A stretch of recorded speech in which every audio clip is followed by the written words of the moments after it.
سید المرسلین وعلی آلہ وصحبہ اجمعین ومن تبعہم بإحسان الی یوم الدین۔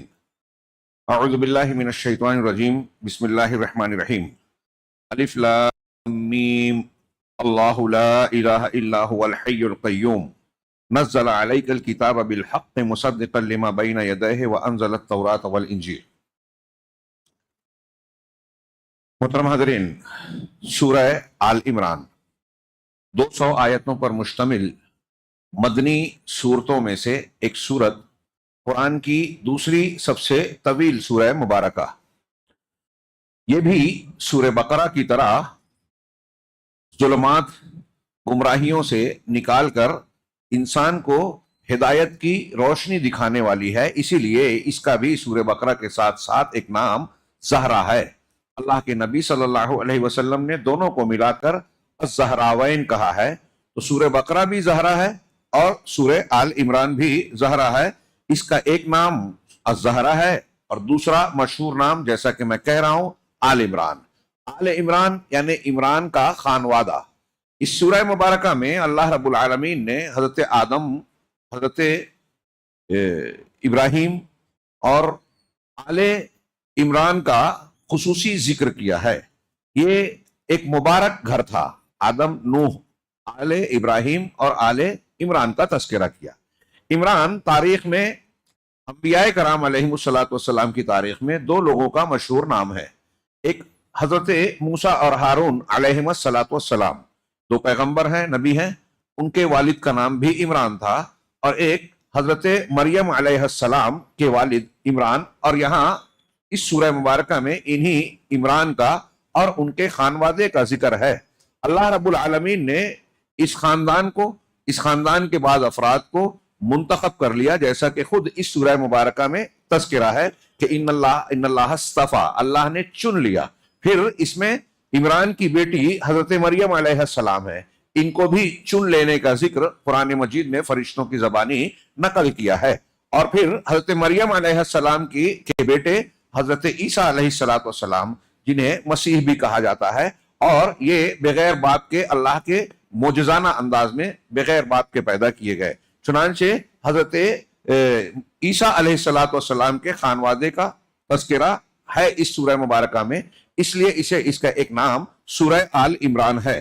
اللہ کے رسول صلی اللہ علیہ وسلم نے ارشاد فرمایا کہ اللہ کا اسم اعظم، سب سے عظیم نام، اللہ کے بہت سارے اسماء حسنہ اور صفات علیہ ہیں، اس میں سے کچھ نام یا کوئی نام ایسا ہے جسے لیلۃ القدر کی طرح چھپا کر رکھا گیا ہے کہ ہم اور آپ اس کی جستجو کریں، تلاش کریں۔ اور اس کے بارے میں اللہ رب العالمین، اللہ کے رسول صلی اللہ علیہ وسلم کا ارشاد گرامی ہے کہ جو شخص اللہ کے اسم اعظم کے ذریعے سے اللہ سے کوئی دعا کرے گا، مانگے گا، اللہ اس کی دعا کو قبول کرے گا، اس کی بات کو رد نہیں کرے گا۔ اب وہ اسم اعظم کئی روایتوں میں، کئی آیتوں میں بیان کیا گیا ہے۔ اللہ کے نبی صلی اللہ علیہ وسلم کے ارشادات کی روشنی میں علماء نے مختلف ناموں کے تعلق سے اپنے امکان کا اظہار کیا ہے کہ اللہ کے اسماء کا اسم اعظم کون سا ہے۔ تو کسی نے کہا کہ الصمد ہے، کسی نے کہا الحی القیوم ہے، کسی نے اور دوسرے ناموں کے تعلق سے کہا۔ یہ حدیث مبارک ہے صحیح ترغیب و ترہیب کی کہ اللہ کے رسول صلی اللہ علیہ وسلم نے ارشاد فرمایا کہ اللہ کا اسم اعظم قرآن کی ان دو آیتوں میں ہے۔ ایک آیت ہے وَإِلَٰهُكُمْ إِلَٰهٌ وَاحِدٌ لَا إِلَٰهَ إِلَّا هُوَ الرَّحْمَٰنُ الرَّحِيمُ۔ یہ سورہ بقرہ کی آیت ہے کہ تمہارا معبود، تمہارا الہ واحد ہے، جس کے سوا کوئی معبود برحق نہیں ہے، اور وہ کون ہے؟ هو الرحمن الرحیم، وہ الرحمن الرحیم ہے۔ اور اسی طریقے سے دوسری آیت کا ذکر کیا اللہ کے رسول نے، سورۃ آل عمران، سورہ آل عمران وفاتحۃ سورۃ آل عمران، سورہ آل عمران کی ابتدائی آیت جو ہے اللہ لا الہ الا هو الحی القیوم۔ اللہ، الف لام میم کے بعد حروف مقطعات جو ہیں، اللہ اس کے سوا کوئی معبود برحق ہے ہی نہیں، اور وہ الحی ہے، القیوم ہے۔ الحی جس کی حیات کاملہ ہو، جس کی زندگی میں کوئی نقص، کوئی عیب نہ ہو، اور القیوم وہ ذات جو بذات خود قائم ہو اور پوری کائنات کو تھامنے، سنبھالنے اور چلانے والی ہو۔ الحی میں اللہ کی تمام صفات ذاتیہ آ جاتی ہیں، کہ اس کی ذات تمام خوبیوں سے متصف ہے، اور القیوم میں اس کے سارے اعمال جس کے ذریعے سے وہ کائنات کو چلاتا ہے، نظام کو اپنے اختیار میں رکھتا ہے، تدبیر کرتا ہے، وہ سارے اعمال کی صفات آ جاتی ہے۔ اس سورہ کی فضیلت میں جو آیتیں سورہ بقرہ کے ساتھ جو حدیثیں گزری ہیں وہ آپ پڑھ چکے ہیں، سن چکے ہیں کہ زہراوائن انہیں کہا قیامت کے دن یہ اپنے پڑھنے والے کے لیے سایہ بن کر فایا فغن ہوگی، اور اپنے پڑھنے والے کی طرف سے سورہ بقرہ کے ساتھ مل کر اللہ کے سامنے سفارش کریں گی، حجت پیش کریں گی۔ اس کی بعض آیتوں کے سلسلے میں مزید روایت آئی ہے کہ ایک حدیث ہے سلسلۃ صحیحہ میں جو ابن حبان کی روایت ہے کہ حضرت بلال ایک مرتبہ حضرت بلال رضی اللہ تعالیٰ عنہ رسول اللہ صلی اللہ علیہ وسلم کے پاس آئے کہ آپ کا مقصد تھا کہ نماز فجر کی اذان دینا ہے۔ فجر کی اذان دینے کے لیے وہ آپ کے پاس ایک دن تشریف لائے تو دیکھا فرآہ یبکی، نبی کریم صلی اللہ علیہ وسلم کو دیکھا کہ آپ رو رہے ہیں، ہاں آہو بکا میں مبتلا ہیں، ہاں تو پوچھا فقال یا رسول اللہ ما یبکیک، اللہ کے رسول آپ کو کون سی بات رلا رہی ہے؟ وقد غفر اللہ لک ما تقدم من ذنبک وما تأخر، جبکہ آپ کا معاملہ یہ ہے کہ آپ کے اگلے اور پچھلے گناہ معاف ہیں، نبی کے گناہ تھے ہی نہیں، جس کو نبی کی شان کے مطابق کوئی خطا غلطی کہہ سکتے ہیں اس اعتبار سے گناہ کا لفظ استعمال کیا، اس کی لوگوں نے الگ الگ تشریح کی ہے۔ چنانچہ آپ تو بخشے بخشائے ہیں، کوئی گناہ ہے ہی نہیں آپ پر، پھر آپ اس طرح کیوں رو رہے ہیں؟ کون سی چیز آپ کو رولا رہی ہے؟ فقالا ویحک یا بلال، اے بلال، ویحک یہ جیسے ہم بولتے ہیں نا تمہارا برا ہو، ایسا ویسا، تو یہ ایک محاورے کے طور پر ہے، ستیہ ناس ہو جائے، یہ برائی کے لیے نہیں ہے۔ ہاں اے بلال تمہارا بلایا بھرا ہو، ہاں وما یمنعنی ان ابکی، کہ میں روکنے سے کون سی چیز مجھے روکے، رونے سے مجھے کون سی چیز روکے، جبکہ اللہ تبارک و تعالیٰ نے آج کی رات مجھ پر یہ آیتیں نازل کی ہے، اور آپ نے تلاوت کی سورہ آل عمران کی آخری آیتیں جو کل اور پرسوں سورہ مبارکہ پڑھی گئی ہے، یہ آیت کل ہم نے سنی تھی، ان فی خلق السماوات والارض واختلاف اللیل والنہار لآیات لأولی الالباب الذین یذکرون اللہ قیاما وقعودا وعلی جنوبہم۔ اس سے یہاں سے لے کر سورت کے اختتام تک اللہ کے نبی صلی اللہ علیہ وسلم نے تلاوت کی، اور اس کے بعد کہا ویل لمن قرأہا ولم یتفکر فیہا، اس شخص کے لیے ویل ہے، تباہی ہے جو ان آیتوں کی تلاوت کرے، پڑھے سنے اور اس میں غور و فکر نہ کرے۔ ہم بھی پڑھتے ہیں، گزرتے ہیں، کل ہم نے قیام اللیل میں سنا، تلاوت کر رہے ہیں رمضان المبارک میں، اور اس کے علاوہ بھی اہل علم اہل ایمان تلاوت کرتے رہتے ہیں۔ ان آیتوں کو اللہ کے نبی صلی اللہ علیہ وسلم کے اس فرمان کی روشنی میں خصوصی توجہ کے ساتھ اس پر غور و فکر کرنا چاہیے۔ اس میں اہل ایمان کا وہ تدبر، تفکر بتایا ہے جو آسمان، زمین اور اس کائنات پر نگاہ ڈالنے کے بعد ایک ایمان والے کے ذہن و دماغ میں آتا ہے اور آنا چاہیے، اور اس کو دیکھنے کے بعد اس کے دل سے، زبان سے یہ بات نکلتی ہے کہ پروردگار نے یہ سب کچھ یوں ہی نہیں بنایا، سبحانک فقنا عذابنا، کہ ربنا ما خلقت ھذا باطلا، کہ پروردگار تو نے ان کو باطل، بیکار، بے مقصد پیدا نہیں کیا، سبحانک تو پاک ہے، کوئی غلط کام، کوئی بے حکمت کام، بیکار کام کرے ایسا ہو ہی نہیں سکتا۔ فقنا عذاب النار، یہ مقصد سے ہے، اور وہ مقصد یہ ہے کہ انسانوں کا امتحان لے، امتحان میں کامیاب ہونے والوں کے لیے جنت و انعامات ہیں، ناکام ہونے کے لیے دوزخ اور ہولناک عذاب ہے۔ پروردگار مجھے ان لوگوں میں شامل نہ کر جو جہنم کے عذاب میں جائیں گے۔ دعا سکھائی، سبحانک فقنا عذاب النار ربنا انک من تدخل النار فقد اخزیتہ، پروردگار تو نے جس کو جہنم میں ڈال دیا تو اسے رسوا کر دیا، وما للظالمین من انصار، اور ظالموں کا کوئی مددگار نہیں ہے۔ یہ آیتیں پڑھتے جائیے، اس پر غور کرتے جائیے۔ نبی صلی اللہ علیہ وسلم ہمارے آپ کے پیارے پیغمبر نے کہا ہے کہ اس شخص کے لیے تباہی ہے، وہ بہت ہی بدقسمت انسان ہے جو نبی کی اس بد دعا کا مستحق بن جائے، جو ان آیتوں کو پڑھے اور ان پر غور نہ کرے۔ چنانچہ ہر مسلمان کو اس سے بچنا چاہیے کہ ان آیتوں سے گزرے اور یوں ہی سرسری طور سے لائٹلی لے کر اس کو غور کے لائق نہ سمجھے۔ ضروری ہے کہ اس میں تدبر کرے، غور و فکر کرے، اور اس کے معنی اور مفہوم کو سمجھنے کے لیے معتبر علماء کی طرف رجوع کرے، اس کی صحیح تفسیر کی طرف رجوع کرے۔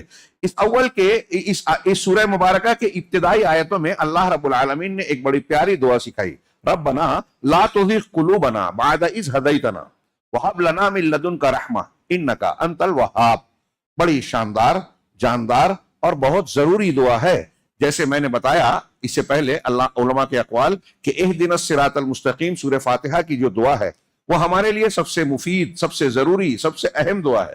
یہ دعا بھی اس کے مفہوم سے کچھ قریب ہے. کیا ہے کہ پروردگار لا تزغ قلوبنا، ربنا لا تزغ قلوبنا، ہمارے دلوں کو ٹیڑھا نہ کر دے، منحرف نہ کر دے، بگاڑ مت دے. ہاں، بعد اذ ہدیتنا، ہدایت دینے کے بعد. بہت اہم دعا ہے یہ. اور آج کے ماحول میں اس دعا کا معنی اور پھر اس کی اہمیت سمجھتے ہوئے اس سلسلے میں ہمیں بیدار اور چوکنا رہنے کی ضرورت ہے. ہمارے نوجوان قدم قدم پر ہم دیکھ رہے ہیں بھٹک رہے ہیں، کیونکہ ہم نے اسلامی تربیت کی نہیں، عقیدہ بتایا نہیں، منہج سکھایا نہیں. عقیدے اور منہج پر آپ نے محنت جب نہیں کی تو کوئی کہیں بھی شکار کر سکتا ہے. اللہ کے نبی صلی اللہ علیہ وسلم اپنے صحابہ یا تمام انبیاء اپنے مخاطبین کو سب سے پہلے عقیدہ سکھاتے تھے. ہمارے یہاں فضائل کوئی بتا رہا ہے، کوئی کچھ بتا رہا ہے، کوئی کسی بحث میں پڑا ہوا ہے. عقیدے اور ایمان کی بحثیں کرتے ہی نہیں ہے، اس کی اہمیت کو سمجھتے ہی نہیں ہے، اور یہ بھی سمجھتے ہیں کہ ہمیں بہت کچھ معلوم ہے جبکہ جاہل ہے. ابھی میں عرض کروں، میں اکثر کہا کرتا ہوں، ہم میں پوچھ لیجئے، ہمیں جتنے بیٹھے ہیں اس میں بھی، اور جو یہ شوق رکھتے ہیں منتخب لوگ ہیں، لیکن اس میں بھی میں ایسا سمجھتا ہوں بہت سے لوگ ایسے ہوں گے جو عقیدے کے کئی ایسے بنیادی معاملات سے واقف نہیں ہے، یا توجہ نہیں ہے، یا ان کی نظر سے نہ گزری ہو، یا وہ گزری ہے اور دھیان نہ دیا ہو، جو ضروری ہے جاننا. جیسے لا الہ الا اللہ کلمہ توحید ہے. ہاں، اسی کے ساتھ کیا ظلم ہوا؟ لوگ کہتے ہیں کہ ابھی جو متفق علیہ چیزیں اس کو اختیار کر لو. اختلاف لا الہ الا اللہ کے، محمد رسول اللہ کے کلمے کے لفظ میں کے علاوہ میں نہیں جانتا کہ کوئی ایسی چیز ہے. اس کے معنی مفہوم تشریح میں بھی اختلاف کیا لوگوں نے. لا الہ الا اللہ کا معنی کچھ لوگوں نے کلمہ توحید کو کلمہ شرک بنا دیا، وحدت الوجود ثابت کرتے ہیں صوفیہ اسی کلمے سے. ہاں، ہمارے ڈاکٹر اسرار، ہمارے بہت سارے لوگ یہاں ہوں گے جو ان کو سنتے ہوں گے. نہیں سننا چاہیے. آج جو قرآن کی آیتیں پڑھ رہے تھے ہمارے حافظ صاحب، ہاں، کہ مسلمان منافقین کی علامت بتائی گئی ہے کہ کفار سے وہ دوستی گانٹتے ہیں، ان کی مجلسوں میں شریک ہوتے ہیں، اللہ اور رسول کی مخالفت کی جاتی ہے پھر بھی ان پہ رہتے ہیں. اللہ نے کہا کہ تم بھی انہی کے جیسے ہو جاؤ گے. جو حلولی عقیدہ بیان کر رہا ہے کہ ہر چیز میں اللہ ہے، ڈاکٹر اسرار، صوفیاء کرام، ہاں، آپ اور ہم ان کے مجلس میں بیٹھے. ارے کوئی بات نہیں، اچھی باتیں لے لے، بری باتیں چھوڑ دے. کل ایک صاحب کہہ رہے تھے بولنے میں اچھی لگتی ہے. ایک عام آدمی کیسے فتح لگائے گا کہ یہ بات اچھی ہے، یہ صحیح ہے، یہ اچھی نہیں ہے، یہ صحیح ہے، یہ غلط ہے، یہ قرآن حدیث کے مطابق ہے، یہ مخالف ہے؟ اسی لیے ہمارے علماء سلف محدثین بہت شدت کے ساتھ، سختی کے ساتھ غصہ ہو جاتے تھے کہ بدعتیوں کی مجلس میں جانا نہیں. بظاہر وہ متقی پرہیزگار نیک نظر آ رہے ہیں، دھوکہ نہیں کھانا ان کے تقوی سے، ظاہری زہد و ورع سے دھوکہ نہیں کھانا. اگر ان کی بدعت ہے، ان کے پاس بدعت ہے، تو ان کی اچھی باتیں سننے کے نام پر ان کی مجلس میں نہیں جانا، کیونکہ ان کی اچھی باتوں کے ساتھ اگر آپ کو ان کی بدعت لگ گئی تو آپ کا پورا دین، پوری محنت بیکار ہو سکتی ہے. ہاں، یہ لوگ ہمارے ہاں غور و فکر کرتے نہیں ہیں، اور نتیجہ کیا نکلتا ہے کہ ہدایت مل گئی، جانتے ہیں قرآن حدیث حق ہے، پھر بھی بھٹک گئے. اہل حدیث گھر میں پیدا ہونے والے لوگ آج کتنے بچے ایسے ہیں جو انکار حدیث کے جراثیم کا شکار ہو رہے ہیں، صحابہ کرام کو برا بھلا کہہ رہے ہیں، کسی ایسی شخصیت سے جو گمراہ ہے اس سے متاثر ہو گئے، اب اس کی غلط باتوں کو صحیح مان رہے ہیں، اور علماء حق پر تنقید کر رہے ہیں، ان کی مخالفت کر رہے ہیں، سمجھ رہے ہیں کہ یہ چھپا رہے ہیں، جبکہ آپ گمراہی کا شکار ہو رہے ہیں. ایسے کتنے لوگ آج تحریکیت اور دوسرے ناموں پر، کوئی صوفیت کا شکار ہے، کوئی جدید دور کی خارجیت کا شکار ہے، کوئی کسی اور گمراہی کا شکار ہے. ایمان لانے کے بعد آپ کو قرآن حدیث کی ہدایت ملی، بہت بڑی نعمت ملی تھی، لیکن آپ نے اہدنا الصراط المستقیم کو سمجھا ہی نہیں. آپ نے ربنا لا تزغ قلوبنا کی دعا کا مغز جانا ہی نہیں، اور یہ دعا دل سے مانگی ہی نہیں. نتیجہ یہ نکلا کہ ہدایت کے بعد گمراہی کے بہت بہت یعنی عبرت کی بات ہے. آپ کو کسی موقع سے ہم اس موضوع پہ گفتگو ہوگی تو تاریخ میں ہمارے گرد و پیش میں ایسے کچھ بڑی بڑی مثالیں ملے گی. بہت ذہین، فطین، قرآن حدیث کی گہری بصیرت رکھنے والے، بظاہر موٹی موٹی کتابیں لکھنے والے، بہت ذہانت ہے، لیکن گمراہی کا شکار ہو گئے. مجھے ایک مثال یاد رہی ہے، دکتور ربی نے ذکر کیا، میں نے بعض تقریروں میں ذکر کیا، شاید علامہ باقلانی. امام ذہبی نے ان کی اپنے دور میں، یہ نام میں بھول رہا ہوں، ماوردی یا باقلانی کسی کے بارے میں کہا کہ یہ اپنے دور کے ذہین ترین انسانوں میں سے تھے. ان کی ذہانت کو بطور مثال پیش کی جاتی تھی، بڑے شعور والے، حاضر جواب. لیکن انہوں نے کہا کہ برا ہو، علامہ ذہبی نے کہا برا ہو گمراہی کا، اپنی ذہانت کے باوجود اقلیت پسندی کی وجہ سے مختلف قسم کی گمراہیوں کا شکار ہو گئے، فلسفہ اور منطق کے جنگل میں جا کر قرآن حدیث کی مخالفتوں میں پڑ گئے، اور ایسی بڑی تعداد ہے ہماری تاریخ میں، ہم بہت سے نام سنتے ہیں جانتے ہیں، اور کچھ متاثر ابو علی سینا فلاسفہ میں سے گزرا ہے، تو حیرت زدہ رہ جائیں گے، اس کے عجیب عجیب خیالات، گمراہیاں ہیں۔ وہ نبوت کو کسبی سمجھتا تھا، یعنی آپ اور ہم یا کوئی بھی انسان محنت کر کے نبی بن سکتا ہے۔ ابن سینا کا دیکھیے ایک طرف کہاں کی مہارت ہے، کتنی عقل ہے، آج بھی اس کے بنائے ہوئے آلات سے لوگ یورپ والے بھی استفادہ کر رہے ہیں، اور ایک طرف دینی معاملے میں گمراہیوں کا شکار ہو گئے۔ ایسی آپ کو بہت سی مثالیں ملے گی۔ اس تناظر میں ہمیں یہ دعا مانگنی چاہیے، ربنا لا تزغ قلوبنا۔ ام المومنین حضرت عائشہ صدیقہ رضی اللہ تعالیٰ عنہ سے کسی نے پوچھا کہ آپ گھروں میں یا چلتے پھرتے دعائیں جو مانگتے تھے اس میں زیادہ تر کیا دعا مانگتے تھے؟ تو آپ نے کہا کہ نبی کریم صلی اللہ علیہ وسلم اکثر یہ دعا پڑھتے تھے، یا مقلب القلوب ثبت قلبی علی دینک، اے دلوں کو الٹنے پلٹنے والے، یعنی اللہ، اے دلوں کو الٹنے پلٹنے والے، میرے دل کو اپنے دین پر جمع دے، ثابت قدمی دے، جماوڑا دے، ڈٹ جاؤں۔ حق ملنے کے بعد حق سے منحرف ہو جانا بہت بڑی محرومی ہے۔ یہ منافقین کے بارے میں کہا کہ اللہ نے ان کو روشنی دی تھی، تو انہوں نے اندھیرا قبول کیا، اور جب انہوں نے آنکھ جلی تو ان کی آنکھ کی روشنی چلی گئی، اندھے ہو گئے۔ ایسے ہی ہے کہ ہمیں قرآن حدیث کی روشنی مل رہی ہے، اور ہم اس سے روشنی اور ہدایت لینے کی بجائے فلاں اور فلاں کو دیکھ رہے ہیں، فلاسفہ منطقیوں کی طرف دیکھ رہے ہیں، مختلف قسم کے جدید قسم کے دانشوروں کے خیالات سے متاثر اور مرعوب ہو رہے ہیں۔ تو ایسا ہی ہے کہ ہم کو روشنی مل رہی ہے اور اپنے آپ کو ہم اندھا بنا کے اس روشنی سے فائدہ اٹھانے کے لائق ہی نہیں رکھا۔ اگر ہم چاہتے ہیں ایسا ہو تو یہ دعا بھی کرنی چاہیے، اور صرف دعا کافی نہیں ہے۔ ابھی مذاق میں ہماری بات ہو رہی تھی تو میں نے کسی سے کہا کہ اگر آپ اللہ سے دعا مانگ رہے ہیں اللہ مجھے اولاد دے، اولاد دے، اولاد دے، آپ اولاد کی دعا مانگ رہے ہیں اور شادی نہیں کر رہے تو بچہ ملے گا؟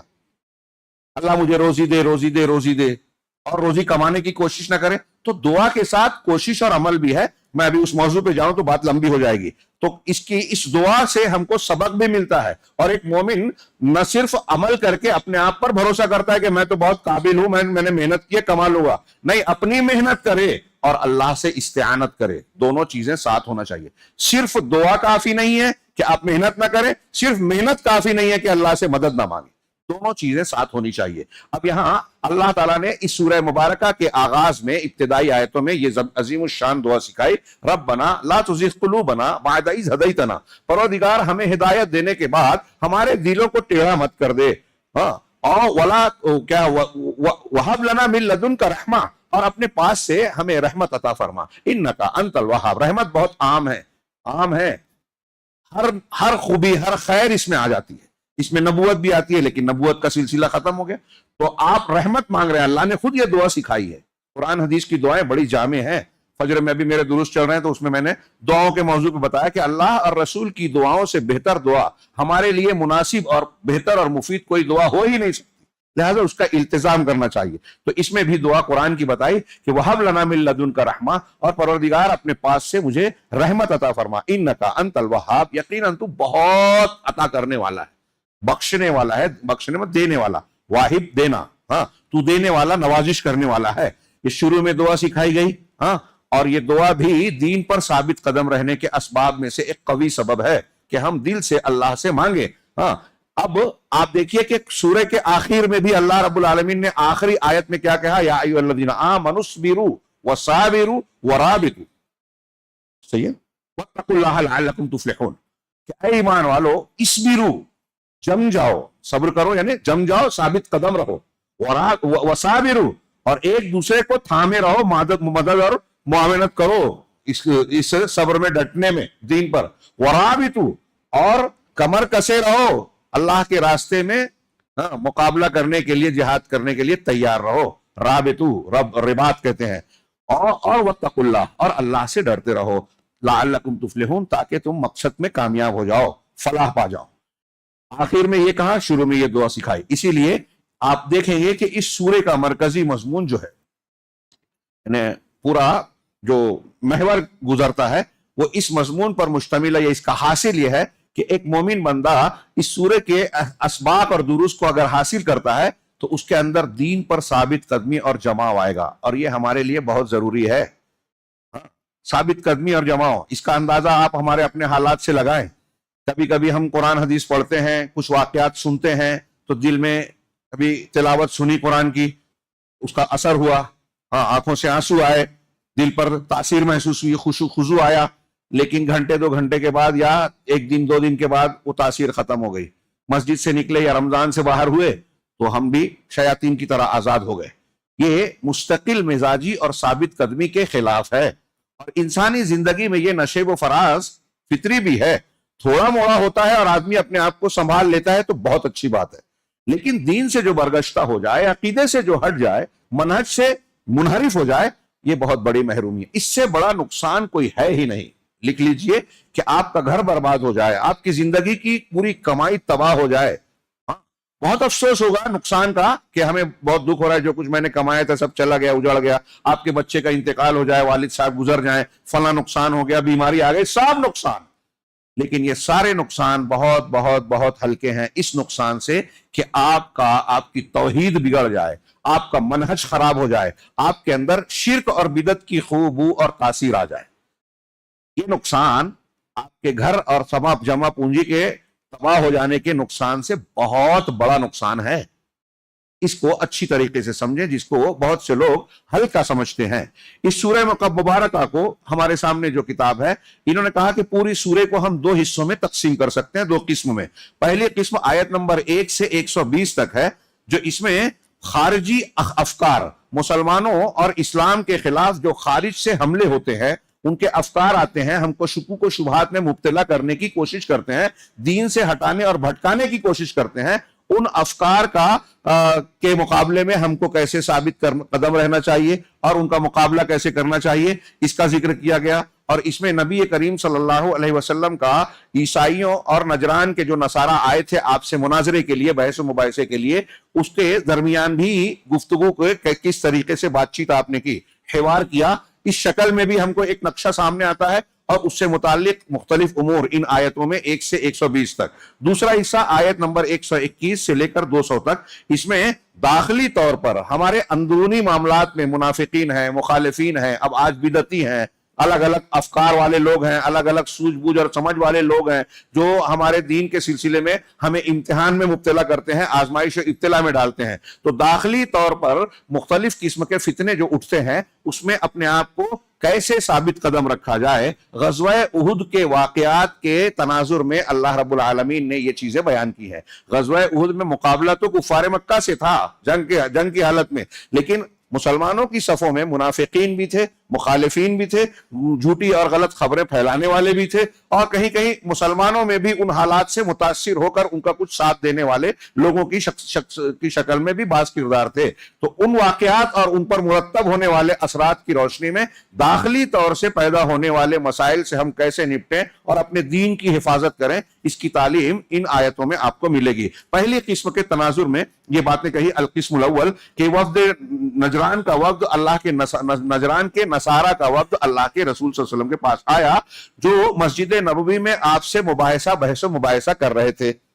اللہ کے رسول صلی اللہ علیہ وسلم سے دین کے متعلق سوالات کیے، پھر اعتراضات کیے، اور اپنی نصرانیت کو صحیح ثابت کرنے کی کوشش کر رہے تھے۔ مناظرے کے لیے آئے، گفتگو کے لیے آئے، آپ نے ان سے گفتگو کی۔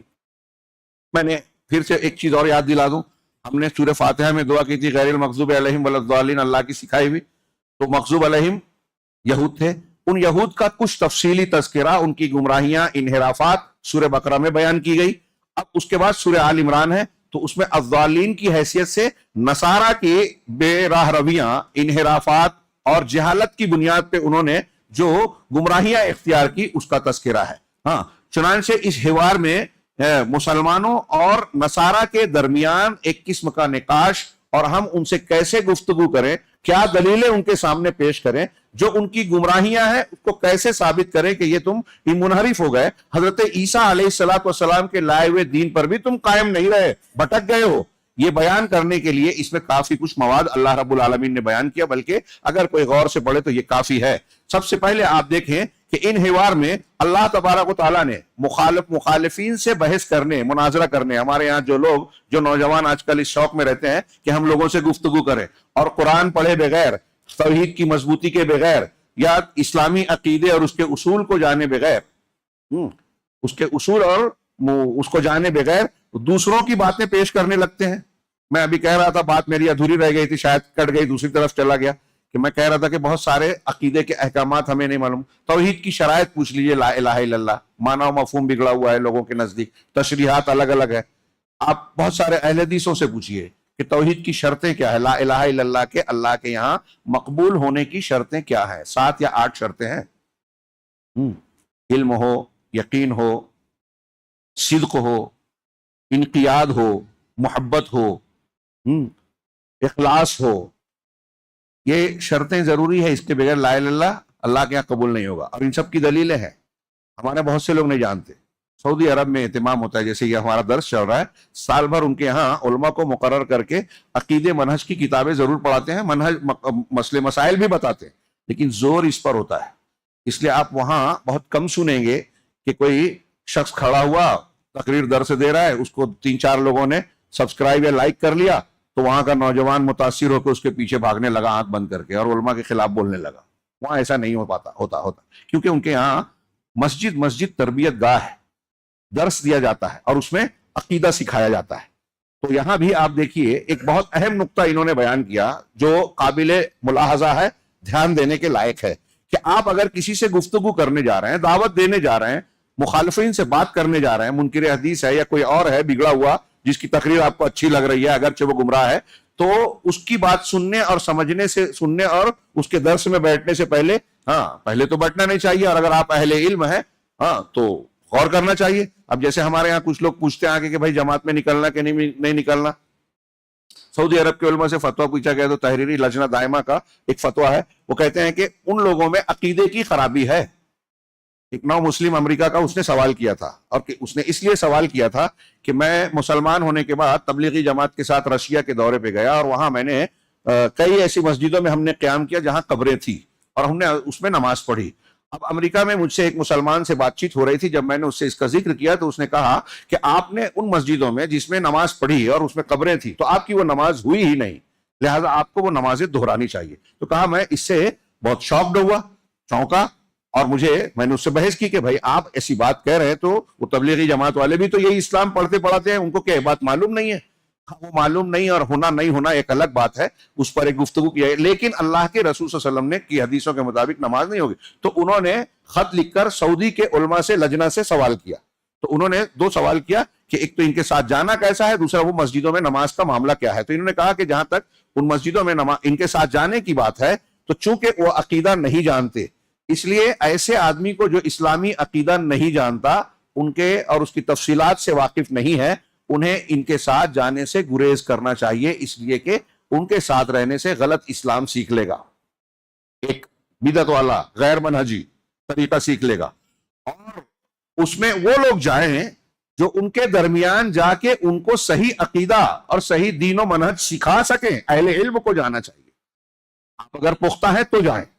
اور جہاں تک وہ نمازیں ہیں جو آپ نے قبر والی مسجدوں میں پڑھی ہیں، وہ نمازیں آپ کی نہیں ہوئی، انہیں دہرا لینا چاہیے. اس لیے انہوں نے ایک حدیث پیش کی، ایسی 10 حدیثیں ہیں، اس لیے کہ اللہ کے نبی صلی اللہ علیہ وسلم نے فرمایا لعنت اللہ علی الیہود والنصارى اتخذوا قبور انبیائہم مساجد. اللہ کی لعنت ہے یہود و نصارہ پر، اس لیے کیونکہ انہوں نے اپنے انبیاء کی قبروں کو مسجد بنا لیا. اب انبیاء کی قبروں کو مسجد بنانا لعنتی کام ہے، تو اس مسجد میں نماز پڑھنا کیسے صحیح کام ہوگا؟ لہٰذا یہ لعنتی کام ہے، آپ کو دہرانی چاہیے. تو بہرحال یہ مختصر سا میں نے تذکرہ کر کے یہ اس نقطے کی اہمیت بتا رہا ہوں جو آیت نمبر 18، 19، 20 کے تناظر میں ہمارے شیخ نے کہی. وہ کیا ہے کہ تقویت عقیدت المسلمین قبل النقاش. کسی سے آپ مناقشہ کریں، بحث و مباحثہ کریں، اس سے پہلے اپنے عقیدے کو مضبوط بنائیں. مولانا ابوالکلام آزاد کا بھی ایک جملہ میں نے کہیں پڑھا تھا کافی پہلے پڑھنے کے زمانے میں، کہ آپ جو ہے پہلے قرآن و حدیث کی بنیاد پر اپنے دین کو صحیح کر لیں، اپنے عقیدے کو، اپنے دین کی بنیادوں کو مضبوط بنا لیں. اس کے بعد غور و فکر اور اپنے عقل اور تخیلات کی پرواز کو کتنا بھی اونچا اڑائیے، گمراہی سے آپ بچیں گے. آپ نے خود اپنا عقیدہ قرآن و حدیث کی بنیاد کو مضبوط اگر نہیں کیا اور اپنی عقل کو لگا کے دنیا کی باتوں میں غور و فکر کرتے ہیں، تخیلات کو استعمال کرتے ہیں، تو عقلیت کی بنیاد پر آپ گمراہی کا شکار ہو سکتے ہیں۔ اور یہی بات غیروں سے، دوسروں سے مناقشہ بات چیت کرنے میں بھی ہو سکتی ہے۔ میں نے ابھی کہا آج ہمارے یہاں ایک فیشن چلا تھا بردرز کا، تو اس میں اس کے نتیجے میں ہم دیکھتے ہیں بعض لوگ جو ہیں، مالیگاؤں میں ہمارے یہاں ایک ڈاکٹر صاحب ہیں، انہوں نے گیتا کا جو ہے اردو میں ترجمہ کیا ہے، ہاں بڑے شان سے اس کا اجرا کیا، ہمارے علماء میں سے کئی علماء شریک ہوئے، انہوں نے بڑی محنت کی، ہو سکتا ہے ان کا جذبہ اچھا ہو، لیکن کیا ان کا یہ عمل ٹھیک ٹھاک ہے؟ ہمارے ایک دوست نے ان سے سوال کیا جا کے کہ یہ بتائیے کہ جو آپ نے گیتا کا ترجمہ اردو میں کیا کس مقصد سے کیا، اور یہ بتائیے کہ کیا اس ترجمے سے فائدہ کون اٹھائے گا؟ دعات و مبلغین کتنا اٹھائیں گے؟ عام آدمی پڑھے گا تو آپ اس کو گیتا کی دعوت دے رہے ہیں، ہندو تو آپ کا ترجمہ پڑھے گا نہیں کہ چلو آپ ہندوؤں کو سہولت دے رہے ہیں، اور اگر ہندو کو پڑھنے کے لیے آپ سہولت دے بھی رہے تو آپ کا کون سا یہ کارنامہ ہے؟ کیا اجر و ثواب ملے گا آپ کو؟ لیکن اسٹیج پر لوگوں نے بڑی تعریف کی، غیر مسلموں نے کہا کہ بہت اچھے مسلمان ہیں، وہ تو کہے گا کہ قرآن کی بجائے گیتا کا ترجمہ پہنچا رہا ہے گھروں گھر۔ حیرت کی بات ہے، انہوں نے کتنی محنت کی ہوگی سنسکرت سیکھنے میں، سمجھنے میں، ترجمہ کرنے میں، کتنا وقت لگایا ہوگا، اتنا وقت قرآن فہمی میں، قرآن سمجھنا۔ یہ جو میں درس دے رہا ہوں آج بھی میں نے سوچ کے آیا کہ آج سورہ آل عمران ہمارے قیام اللیل میں جو تلاوت ہو رہی ہے آگے بڑھ جاتے ہیں، لیکن ایمانداری سے کہہ رہا ہوں اتنا بولنے کے باوجود کچھ چہروں پر یا کچھ لوگوں کو مجھے لگتا ہے کہ وہ سمجھتے ہیں کہ مولانا نے بہت ٹائم لے لیا، لیکن مجھے احساس جرم ہوتا ہے دل میں کہ اللہ کے کلام جس میں ایک ایک آیت پر ہمیں لمبی چوڑی گفتگو کرنی چاہیے تب بھی تشنا ہوگی، ہم پوری سورے پر مختصر گفتگو کر رہے ہیں۔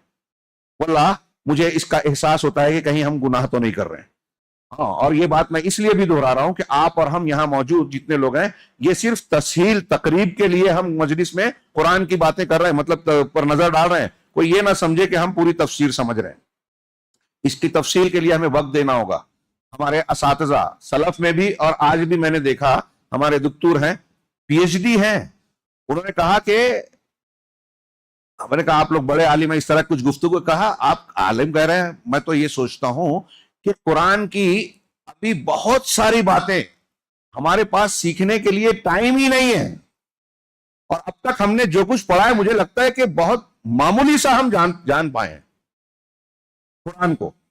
یہ ابھی جلدی ایک ہمارے بہت ہی بڑے عالم دکتور ہے عبید صاحب، وہ کہہ رہے تھے، اور ایک عام آدمی سمجھتا ہے کہ ہم بہت جانتے ہیں، اور اللہ رب العالمین کا یہ علم کا منبع مرکز اتنی گہرائیوں گہرائیوں والا ہدایت نامہ، ہم اس کی اہمیت کو نہیں سمجھتے۔ تو بہرحال میں جو واقعے کا ذکر کر رہا تھا کہ ہمارے کچھ نوجوان اس طرح ترجمہ کر رہے ہیں، کچھ لوگ جو ہیں وہ سنسکرت کے اشلوک یاد کر کے جو ہے تقریر کرتے ہیں، قسم کا فیشن بن گیا۔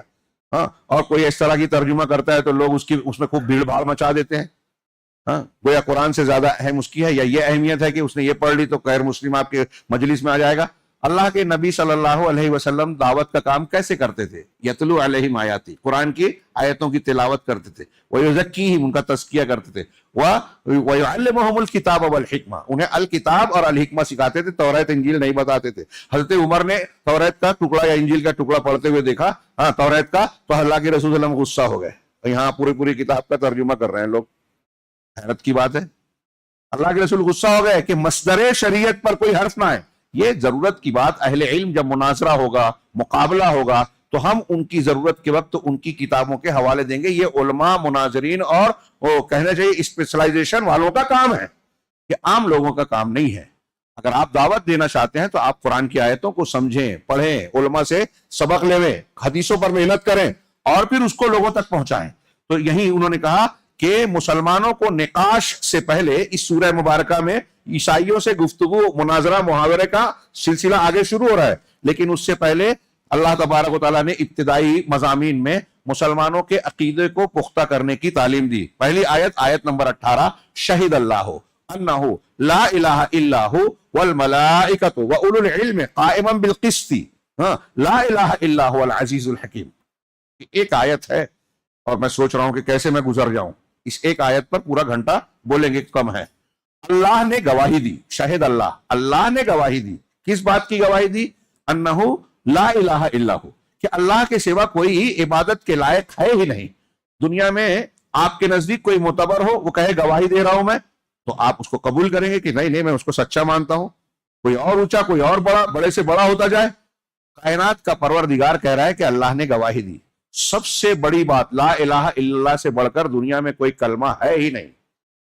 سب سے وزندار، سب سے سچی بات، سب سے بڑے انصاف کی بات کہ اللہ کے سوا کوئی عبادت کے لائق نہیں. لا الہ الا اللہ کے کلمے کی فضیلتیں ہم پڑھتے سنتے ہیں نا. میں نے بتایا ساتوں آسمان زمین ایک پڑھنے میں لا الہ الا اللہ، دوسرے پڑھنے میں تو لا الہ الا اللہ کا پڑھنا بھاری ہوگا. سب سے عظیم کلمہ، سب سے عظیم کلمے کی سچائی کی گواہی اللہ رب العالمین سب سے زیادہ عظمت و جلال والی ذات دے رہی ہے. ہاں، اب یہاں اگر گفتگو کریں بڑی دلچسپ ہے، لیکن موقع نہیں. کہ کوئی سوال کرے کہ بھائی ہم تو قرآن کو مان رہے ہیں، ہم یہ پڑھ رہے ہیں آیت اللہ نے گواہی دی، ٹھیک ہے ہم نے مان لیا اللہ نے گواہی دی. تو غیر مسلم کیسے مانے گا جو قرآن نہیں مانتا کہ اللہ کا کلام ہے؟ اس کو ہم کہیں کہ اللہ نے گواہی دی، ہم نے تو نہیں سنی. اللہ کی گواہی کہاں ہے؟ تو اللہ کی گواہی پوری کائنات کے لیے ہے نا، غیر مسلموں کے لیے اللہ کی گواہی کہاں ہے؟ تو اس کا تفصیلی جواب ہے، میں 2 جملے میں آپ سے نقل کروں کہ اللہ تبارک و تعالیٰ نے کائنات میں توحید کی دلیلیں بکھیر رکھی ہے. رسولوں کے ذریعے سے، قرآن کے ذریعے سے توحید کی دلیلیں فراہم کر رکھی ہے. ان قرآن کی آیتوں اور دلیلوں کو سن کر، ان دلیلوں کو، کائنات میں بکھری ہوئی دلیلوں کو دیکھ کر، اپنی ذات میں، فطرت میں موجود توحید کی دلیلوں کو محسوس کر کے، اس پر غور کر کے ایک انسان کا دل و دماغ اور عقل چیخ چیخ کر گواہی دے گی کہ اللہ کے سوا کوئی عبادت کے لائق ہے ہی نہیں، ہو ہی نہیں سکتا. یہ اللہ کی گواہی ہے، کائنات میں بکھری ہوئی ہے ہر چیز میں. وفی کل شیء لہ آیہ تدل علی انہ واحد، کائنات کی ہر چیز میں اللہ کی نشانی ہے جو دلالت کر رہی ہے، گواہی دے رہی ہے کہ اللہ ایک ہے. کیسے ایک ہے؟ آپ کس طریقے سے بھی غور کیجئے. اس کائنات میں جتنے لوگ بھی ہوں جن کو پوجا جاتا ہے، دیوی دیوتا ہوں، پہاڑ پیڑ پودے پتھر ہوں، ہاں، انبیاء کرام ہوں، کسی نے ایک مکھی پیدا کی، کوئی ایک مکھی پیدا کر سکتا ہے. اور سب تو بعد میں ہوئے، آسمان زمین ان سے پہلے تھے. تو جو بعد میں پیدا ہوئے وہ پہلے اپنے سے پہلے کی چیزیں کیسے بنا سکتے ہیں؟ اور جو بنائے نہیں ہے وہ خالق نہیں ہے. جو خالق نہیں ہے وہ خود محتاج ہے کسی کے پیدا کرنے کے. اس کا مطلب یہ کہ جو خود محتاج ہے وہ عبادت کے لائق کیسے ہو سکتا ہے؟ نہیں ہو سکتا. اس طرح آپ غور کرتے جائیے. تو اللہ کی گواہیاں یہ دلائل ہیں جو ہر ایک کو دیے ہیں. اور ہر انسان کی فطرت میں کوئی کتنا بڑا بھی کافر ہو، دنیا میں سب سے بڑا رب کا انکار کرنے والا فرعون گزرا ہے تاریخ میں، جس کا نام روشن ہے، معلوم ہے. لیکن اس کے بارے میں بھی اللہ تعالیٰ نے قرآن میں کیا کہا؟ اس نے حضرت فرعون سے سوال کیا تھا، وما رب العالمین، رب العالمین کیا ہے؟ کون ہے؟ نہیں، کیا ہے؟ جواب سورہ شعراء میں بعد میں انشاءاللہ میں دوں گا، بات لمبی ہو جائے گی. ہاں، کیا زبردست جوابات دیے حضرت موسیٰ نے سورہ شعراء میں، وہ مکالمہ پڑھیے.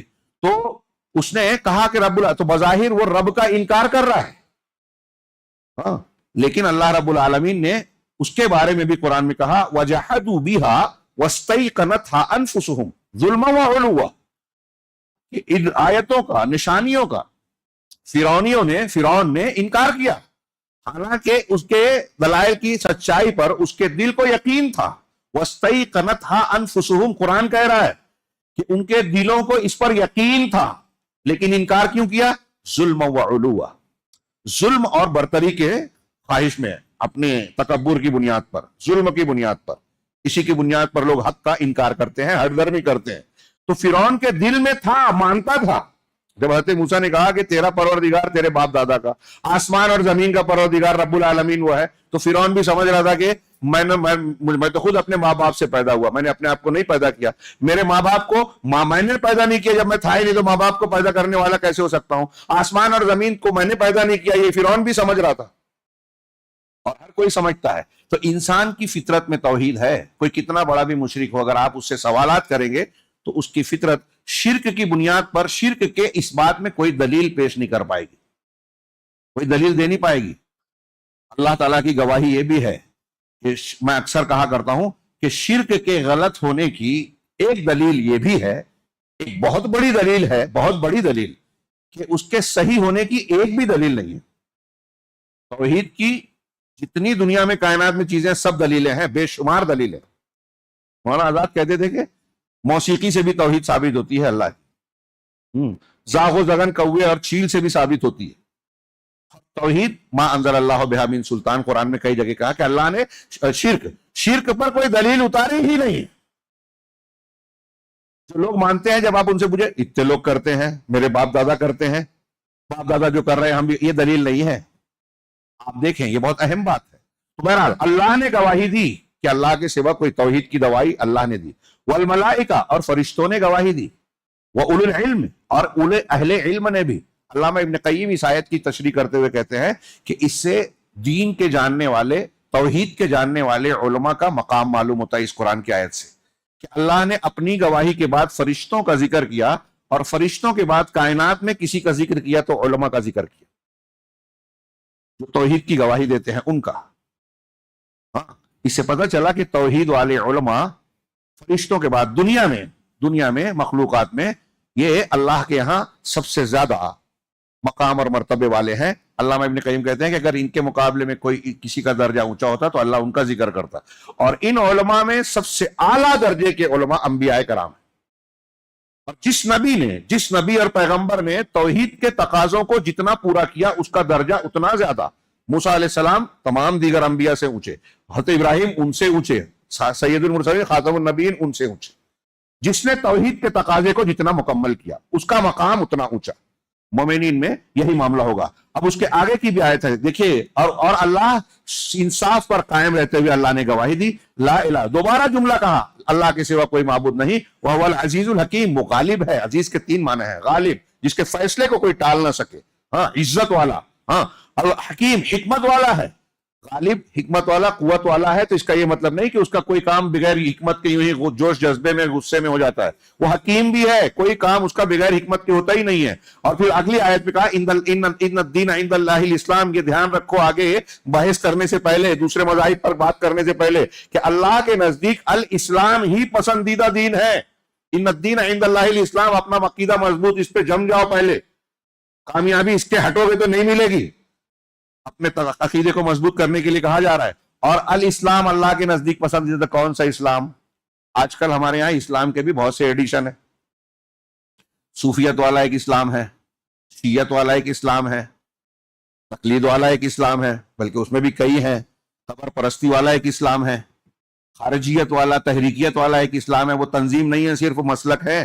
میں نے بھی ایک لمبا چوڑا مضمون لکھا ہے، یہ جماعت اسلامی اور یہ تنظیم تحریک بولتے ہیں نا، مسلک ہیں، عقیدے میں ان کے الگ راستہ ہے، صحابہ کے معاملے میں شیعوں کے راستے پہ ہے، تحریکیت اور تکفیر کے معاملے میں وہ خارجیوں کے راستے پہ ہیں، ان میں سے کوئی صوفیوں کے سے متاثر ہے، کئی جگہوں پر منکرین حدیث اور حدیث کو نہ ماننے والوں کے منہج پر ہیں، محدثین کے طریقے پہ نہیں ہے۔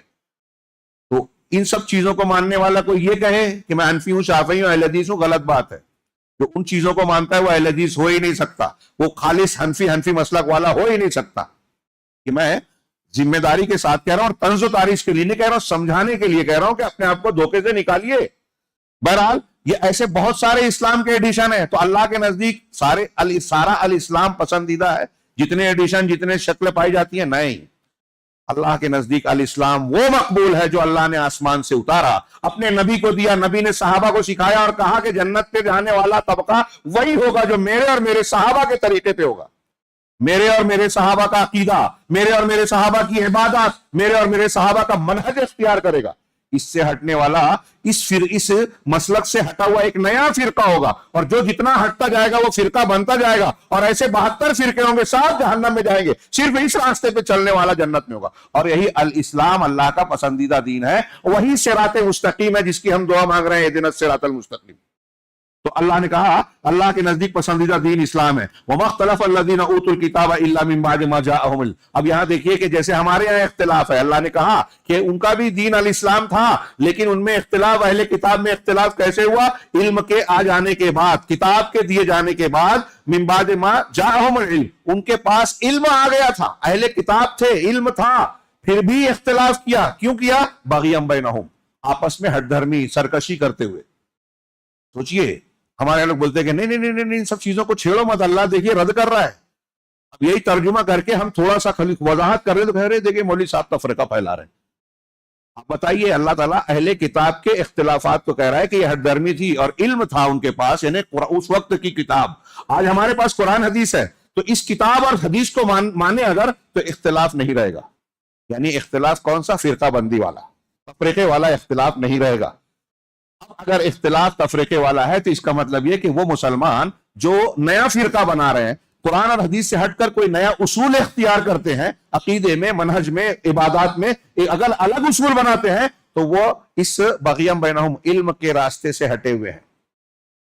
دلیل چھوڑ کر وہ اپنی منمانی کر رہے ہیں، خود ساختہ اصولوں کو اختیار کر رہے ہیں. بڑی اہم بات کہہ رہا ہوں یہ، اور یہ اس کی گہرائی میں جائیے، ٹائم نہیں ہے اس لیے آگے بڑھتے ہیں.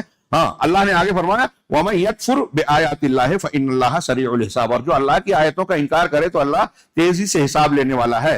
فَإِنْ حَاجُّوكَ فَقُلْ أَسْلَمْتُ وَجْهِيَ لِلَّهِ، اگر وہ آپ سے بحث مباحثہ جھگڑا کرتے ہیں تو آپ کہہ دو کہ میں اپنا چہرہ اللہ کے سپرد کرتا ہوں، اپنے آپ کو اللہ کے حوالے کر رہا ہوں. آپ کی بات نہیں مانتے تو ان سے متاثر ہو کے ان کی راستے پہ چلنے مت لگو، ہاں میں ہاں ملانے مت لگو. کوئی نہیں مان رہا ہے، نہیں مان رہا ہے، آپ اپنے آپ کو اللہ کے حوالے کرو. یہ آیتیں آگے پڑھتے جائیے 19-20. اس میں اگر آپ پڑھیں گے تو ہمیں تلقین ملتی ہے کہ ہمیں اپنے اسلام پر ڈٹے اور جمے رہنا چاہیے. اب اس کے بعد ہم دوسروں سے گفتگو کرنے جائیں. ہاں، اس میں 83-85 آیت بھی ہے. من اہل الکتاب کیا ہے، اور آیتیں ہیں.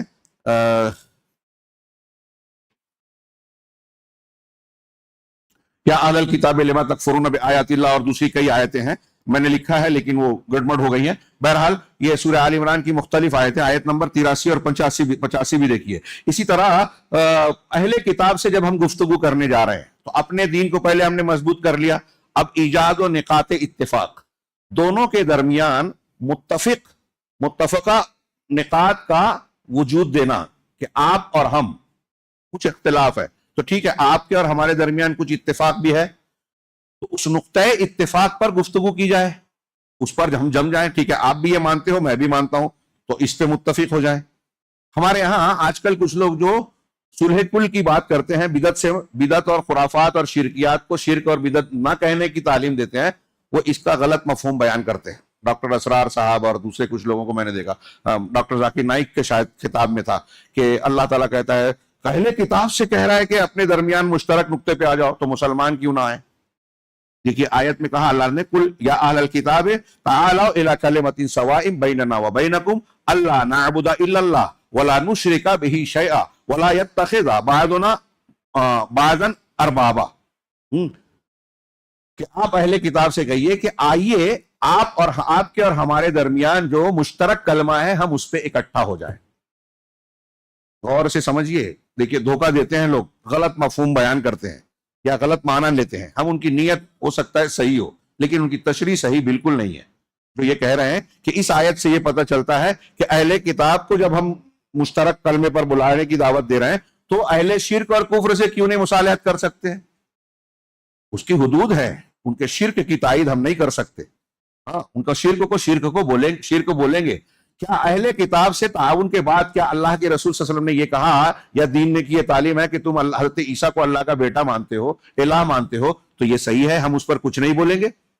ہاں، تم تمہارے طریقے پہ، ہم ہمارے طریقے پہ. جیسا کہ ہمارے یہاں لوگ تعلیم دیتے ہیں کہ شرک والا قبر پرستی والا قبر، تعزیہ پرستی والا تعزیہ پرستی کر رہا ہے، تو اب بولے ہاں ٹھیک ہے، وہ اس کا مسئلہ کہیے، ہمارا وہ بھی ٹھیک اور یہ بھی ٹھیک، گائے بھی گابن بیل بھی گابن. یہ تعلیم دیتے، یہ اس سے استنباط صحیح ثابت ہو رہا ہے کیا؟ یا اللہ کے رسول صلی اللہ علیہ وسلم نے اس کا یہی معنی لیا، عمل میں کیا کیا؟ اور آگے کا جملہ جو ہے کہ ہمارے درمیان مشترک نقطہ کیا ہے؟ اللہ نعبد الا اللہ، کہ ہم اللہ کے سوا کسی کی عبادت نہ کریں. وَلَا نُشْرِكَ بِهِ شَيْئًا، اور اس کے ساتھ کسی کو بھی کچھ بھی شرک نہ کریں. غور کیجئے، اب عیسائیوں سے یہ کہا جا رہا ہے کہ آپ اور ہم توحید پہ اکٹھا ہو جائیں. اب ان کو جب یہ کہا جائے گا کہ ہم اللہ کے سوا کسی کی عبادت نہ کریں، شرک نہ کریں، تو ان کی ایک بنیاد ہی ختم ہو گئی. ایک کیا بڑی بنیاد ختم ہو گئی، کیا؟ کہ وہ حضرت عیسیٰ علیہ السلام کو الہ اور ابن اللہ مانتے تھے. وہ ایک تاریخ ہے، حواریوں کی موجودگی میں ہی شاؤل ایک یہودی تھا، وہ عیسائیوں میں داخل ہوا. جیسے اسلامی تاریخ میں عبداللہ بن سبا تھا، ویسے عیسائی تاریخ میں شاؤل تھا، جو بعد میں اپنے آپ کو بولا کہ میں یہودی بن گیا، عیسائی ہو گیا، یہودی تھا پہلے عیسائیوں کو سزائیں دیتا تھا، پھر بعد میں اپنے آپ کو نصرانی بتایا کہ میں عیسائی ہو گیا، میرے خواب میں حضرت عیسیٰ آئے اور ایسا ایسا ہوا واقعہ، میں سفر میں تھا اور ایسا ایسا واقعہ ہوا، اور پھر اس نے اپنا نام پولس رکھا، یہ جو پولس بولتے ہیں، اور اسی نے سب سے پہلے پال بولتے، پولس بھی بولتے ہیں، اور کون پال بولتے ہیں، شان پال، سینٹ پال اسی کے نام سے چلتا ہے، سینٹ تو پال کہتے ہیں، اور اسی کو پولیس کا نام آپ کتابوں میں عربی میں پولیس کہتے ہیں، لکھتے ہیں بولس۔ تو بہرحال یہ بولس جو تھا اس نے سب سے پہلے تحریف کی اور یہ عقیدہ گڑھا کہ حضرت عیسیٰ سے میں لیتا ہوں ڈائریکٹ تعلیم، اور اسی نے سب سے پہلے کہا کہ حضرت عیسیٰ اللہ کے بیٹے ہیں، اللہ کی الہ ہے، اور تین میں کے تیسرے ہیں، تثلیث کا عقیدہ پیش کیا، اور یہ کہا کہ وہ اس لیے اللہ نے ان کو دنیا میں اتارا کہ انسانوں کے گناہوں کا کفارہ بن جائیں، سولی پر چڑھ کے انہوں نے کفارہ کر دیا۔ اب انہوں نے اور ان کے نمائندگی کے طور پر پادریوں کو یہ اختیار ہے کہ کسی کے گناہ کو کنفیشنز کے بعد معاف کروا لے۔ آج وہ کوئی عیسائی ہے جاتا ہے اور بولتا ہے میں نے ایسا ایسا گناہ، پادری کو تحفے تحائف دیتا ہے تو قتل اور چوری ڈکیتی زنا جو بھی ہو معاف کروا لیتا ہے، اس کی وجہ سے جری ہو گیا۔ کچھ لوگ پہلے سے جاتے ہیں کہ میں ایک مرڈر کرنے والا ہوں اور یہ میری معاف کروا دینا، آپ اتنا پیسہ لے لو، گناہ اور جرائم کا راستہ مل گیا۔ ہمارے یہاں بھی اس طرح کے کچھ چیزوں کو اختیار کیا گیا ہے۔ تو بہرحال انہوں نے اللہ کا یہ جو تحریف کی تھی، تو اب اس کو آج دنیا عیسائیت کی اکثریت اسی عقیدے کو مانتی ہے۔ آریوسی فرقہ ایک گزرا ہے، شاید کچھ لوگ آج بھی موجود ہیں، غالباً اسی کو مولانا ابوالکلام آزاد نے لکھا ہے کہیں کہ یہ فرقہ عیسائیوں میں ایسے ہی ہے جیسے مسلمانوں میں اہل حدیث ہیں، یہ تثلیث کو نہیں مانتا۔ ہاں، ایسے کئی عیسائی آج بھی پائے جاتے ہیں، اور تثلیث کے ماننے والوں سے آریوس نے بڑی جنگ کی، مخالفت کی، وہ ایک عیسائی تاریخ کا حصہ ہے۔ بہرحال ایسے لوگ کم پائے جاتے ہیں، تقریباً تمام نصارہ لگ بھگ آج کی تاریخ میں اس شرک میں مبتلا ہیں۔ ان کے ہاں حضرت عیسیٰ کس طرح اللہ کے بیٹے ہیں اس کی تشریح میں تو الگ الگ فرقے الگ الگ باتیں کہتے ہیں، لیکن اللہ کا بیٹا تقریباً سب کہتے ہیں، تثلیث کے قائل تقریباً سب ہیں۔ ہاں، بہرحال اللہ نے جب یہ کہا کہ کلمہ سوا پر آ جاؤ کہ ہم اللہ کے سوا کسی کی عبادت نہیں کریں گے اور اس کے ساتھ شرک کچھ بھی نہیں کریں گے، اگر اس کلمہ سوا پہ نصارہ یہود آتے ہیں تو ان کی بنیاد ہی ختم ہو جاتی ہے جو عیسائیت کی اسلام سے الگ انہوں نے قائم کی تھی بنیادی اعتبار سے۔ اور ہم میں سے بعض کو رب نہ بنائے۔ اب عیسائیوں میں جہاں حضرت عیسیٰ علیہ السلام اور حضرت مریم کو رب بنایا گیا، وہیں علماء مشائخ جو ان کے پادری ہیں ان کو بھی ایک طریقے سے ربوبیت کے کئی مقامات پر درجے دے دیے گئے کہ یہ بخشش کروا سکتے ہیں، کسی کو بائبل پر عمل کرنے کی ضرورت نہیں ہے، پادری جو ہے بخشش چاہے تو پروانہ دے سکتا ہے، اس کے پروانے سے وہ آ کے ہمارے گھر میں انجیل خوانی کرے گا تو برکت مل جائے گی، جیسے آج کل قرآن خوانی ہوتی ہے۔ ہاں، وہاں انجیل خوانی چلتی تھی کہ وہ آگے برکت دلا سکتا ہے، وہ یہ کرا سکتا ہے، اس نے جو بتا دیا وہی کرنا ہے، انجیل کو اور بائبل کو دیکھنے کی ضرورت نہیں ہے۔ تو بعض کو رب نہ بنائے۔ یہ اس طریقے سے جو آیتیں ہیں وہ بتاتی ہیں کہ نقطۂ اشتراک پہ اگر آپ اکٹھا کریں گے تو اختلاف کی بنیاد بہت ساری چرمرا جائے گی یا کبھی کبھی اڑ جائے گی۔ یہ تعلیم دی قرآن نے۔ اسی طریقے سے اس کے بعد الاتیان بالادلۃ والبراہین۔ کیا وقت زیادہ ہو رہا ہے؟ ہاں، یہ ایک نقطہ ہے، شاید تھوڑی تفصیل لگے تو آپ لوگوں سے اجازت لے رہا ہوں کہ بیان کروں یا یہاں درس روک دوں؟ یہ ایک نقطہ اور بیان کرتے ہیں، 7 ہیں اور ہم تیسرے پہ ہیں۔